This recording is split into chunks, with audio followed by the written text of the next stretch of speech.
तो question number 6 हमारा क्या है देखेंगे, फैक्टराइजेशन। ये टॉपिक के बेस पे एक क्वेश्चन ऐसा है जो काफी बच्चों को कंफ्यूज करता है। ये कंफ्यूज होने का एक ही रीजन है कि इक्वेशन जो है वो रूट में आ जाए। अगर इक्वेशन रूट में आए तो डील करना थोड़ा सा मुश्किल हो जाता है, बट ये बहुत आसानी से मैं आपको बताऊंगा कैसे सॉल्व किया जाता है। ठीक है, फैक्टराइजेशन मेथड्स अगर सॉल्व करने के पहले आप ये देखेंगे क्या आपका इक्वेशन जनरल फॉर्म में है या नहीं। क्वाड्रेटिक इक्वेशन का जनरल फॉर्म आप सभी को पता है क्या होगा, ax square plus B X plus C is equal to 0। इस जनरल फॉर्म में इक्वेशन होना चाहिए। ये पहले आपको वेरीफाई करना है कि क्या हमारा जनरल फॉर्म में इक्वेशन है। यस, हमारा जनरल फॉर्म में इक्वेशन है, तो आगे का स्टेप हम फॉलो कर सकते हैं। तो देखिए क्वेश्चन सॉल्व कैसे करना है। ऑब्वियसली जनरल फॉर्म देखिए, power 2 power 1 and constant is equal to 0, that's it. अब इसे सॉल्व करने के पहले आप देखिए कि आपको कुछ रूल्स दिया है फैक्टराइजेशन मेथड सॉल्व करने के लिए। वो क्या होता, ये हमारा फर्स्ट टर्म है, ये हमारा सेकंड टर्म है, ये हमारा थर्ड टर्म है। थर्ड टर्म का फर्स्ट टर्म के कोएफिशिएंट से हमेशा मल्टीप्लाई करना है। क्या करना है, मल्टीप्लाई करना है। तो यहां पे हम मल्टीप्लाई कैसे करेंगे, 5√2 का मल्टीप्लाई किससे होगा बेटा, √2 से होगा, है ना। थर्ड टर्म मतलब थर्ड टर्म कौन है हमारा, कांस्टेंट। कांस्टेंट का आपका फर्स्ट टर्म के कोएफिशिएंट से हमेशा मल्टीप्लाई करना है। तो जब हम इसे मल्टीप्लाई करेंगे तो देखिए ये रियल है, ये रियल है, यहां पे कोई नहीं मतलब कौन है, 1 है। तो 5 1 जा क्या होगा बेटा, 5 हो जाएगा। और √2 इंटू √2 क्या होता है, 2 होता है, राइट। 5 1 जा 5, √2 इंटू √2 2 होगा। तो 5 2 जा कितना हो जाएगा, 10। मतलब इसका जो मल्टीप्लीकेशन है वो है 10। अब मुझे इस 10 के दो फैक्टर निकालना है। क्या सॉल्व करना है, फैक्टराइजेशन मेथड से करना है। मतलब इसके दो टुकड़े निकालना है, दो फैक्टर निकालना है, जिसका मल्टीप्लाई करके, जो नंबर का मल्टीप्लाई करके 10 आना चाहिए, और उसी दो डिजिट का ऐड या तो सब्ट्रैक्ट करके आपका मिडिल टर्म जो कि है हमारा 7 वो आना चाहिए। तो ऐसे कौन से दो डिजिट है जिसका मल्टीप्लाई करने से 10 आएगा, वो दो डिजिट है 5 2 जा, राइट। वो दो डिजिट कौन से, 5 2 जा। देखिए 5 इंटू 2 करेंगे तो हमें कौन सा वैल्यू मिलेगा, यही मिलेगा 10।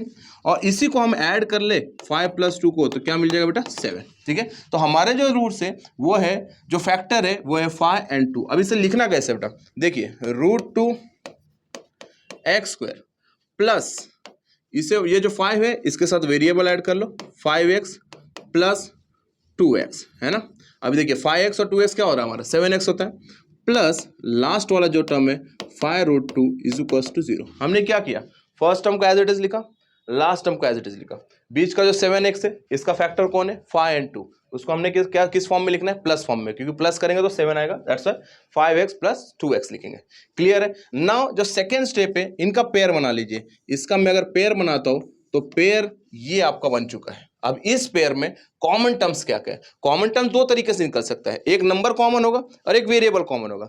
ध्यान से निकालना। मैं ये क्वेश्चन हॉट्स में इसलिए ले रहा हूं क्योंकि यहां पे गलती करते हैं और वो गलती आपको करना नहीं है, इसकी वजह से मैं आपको बता रहा हूं। देखिए कैसे कॉमन लेना है। ये √2 है, ये क्या है, √2 है नंबर, ये 5 है। इन दोनों में कुछ ऐसा डिफरेंस है, कुछ ऐसा कॉमन टर्म है, नहीं है।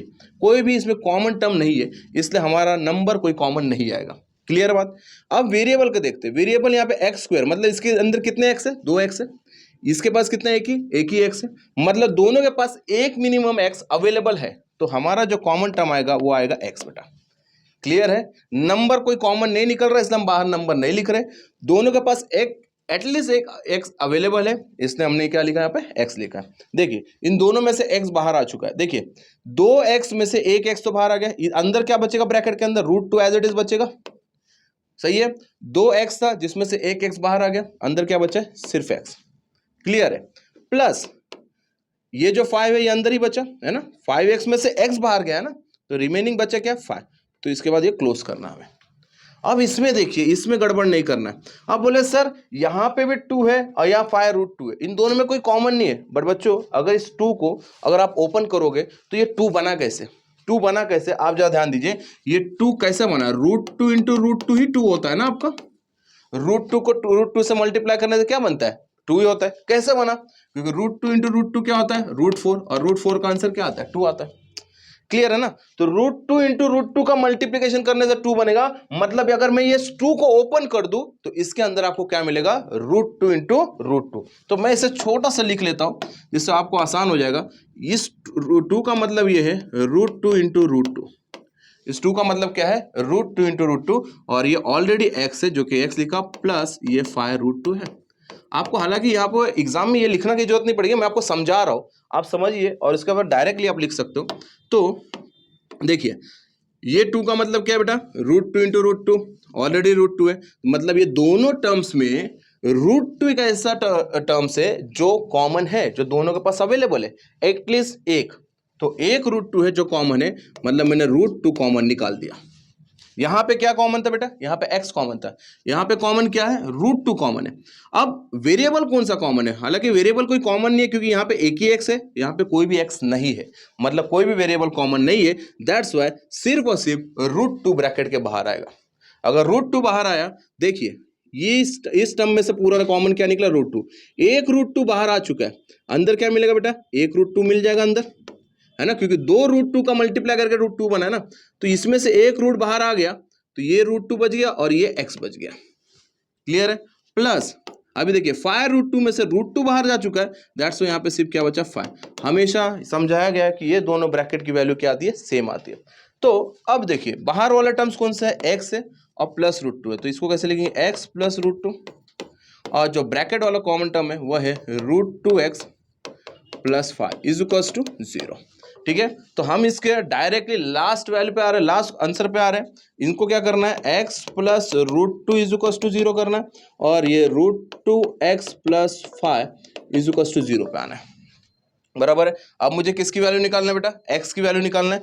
तो यहाँ देखिए x के साथ कौन है, प्लस √2, प्लस √2 आ जाने के बाद क्या हो जाएगा, माइनस, तो x is equals to minus √2, एक ये रूट्स मिला हमारा। और दूसरा, अब यहाँ पे देखिए मुझे x की वैल्यू निकालना है, तो इसके साथ जितने भी टर्म्स है मुझे एक एक करके भेजना है। सो पहला मैं 5 को वहाँ पे भेज दूंगा, तो क्या हो जाएगा, -5। क्लियर है। उसके बाद मल्टीपल √2 उधर जाने के बाद क्या हो जाएगा, डिवाइड, यहाँ पे क्या बचा, x, है ना। मतलब देखिए +5 उधर जाके क्या हो जाएगा, -5, मल्टीपल √2 जाके क्या हो जाएगा, डिवाइड। मतलब मुझे x के दो रूट्स मिले, इस इक्वेशन के दो रूट्स मिले, जो है पहला -√2 और जो सेकेंड है वो है 5√2। बच्चों ये रूट्स के क्वेश्चन आपको ज़्यादा से ज़्यादा प्रैक्टिस कीजिए, जिससे आपको और आसान हो जाएगा कि आप इस क्वेश्चन को कैसे कैसे डील कर सकते हैं। क्वेश्चन कुछ भी आ सकता है, बट कंसेप्ट यही यूज़ करना है आपको। ठीक है, मिलेंगे और क्वेश्चन में इस तरीके क्वेश्चन और लेंगे हम लोग।